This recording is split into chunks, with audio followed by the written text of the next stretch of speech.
A lot of you listening to me right now are dealing with things that is not because you've done wrong, and it's not because God doesn't love you, it's because He actually sent you into that storm.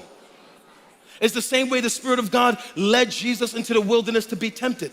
So there are some trauma, there are some hardships, there are some trials, there are some things you and I will experience in this life that have been designed for you to experience. The Lord has allowed you to walk into those hardships and trials. And I want you to notice, it says here, man, that the waves was beating against the ship.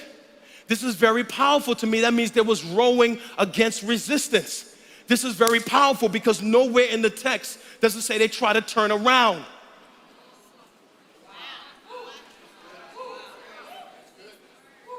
They're going for hours in one direction against adversity, and nowhere in the text do they try to turn around. I learned from this moment that when you know you're inside the will of God, you know you're doing the right thing, you know you've made the right decision, and you're feeling adversity as a result of that decision, that does not mean you should be deterred from continuing to go forward. Because I know what it is, and some of you know what it is, to be tempted that you're moving in one direction, you've stepped out in something God told you to do, and all of a sudden you feel adversity. And then the temptation will be that because the warfare is so strong, because the winds are so strong, because things are not working out the way that I planned, I should just turn around and go back. Go back to what? You're going to go back to the seashore that you left? Well, what are you going back to? You're going back to a life of sin? You're going back to the church God told you to leave? You're going back to the job He told you to leave? You're going back to the relationship He got you out of?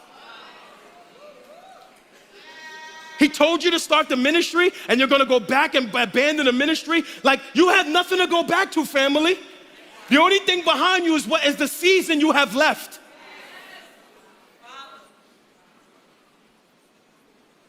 And there's only one direction in the kingdom, and it is forward.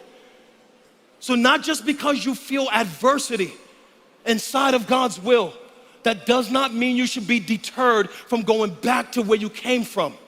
When you feel adversity inside of God's will, keep rowing forward inside of God's will.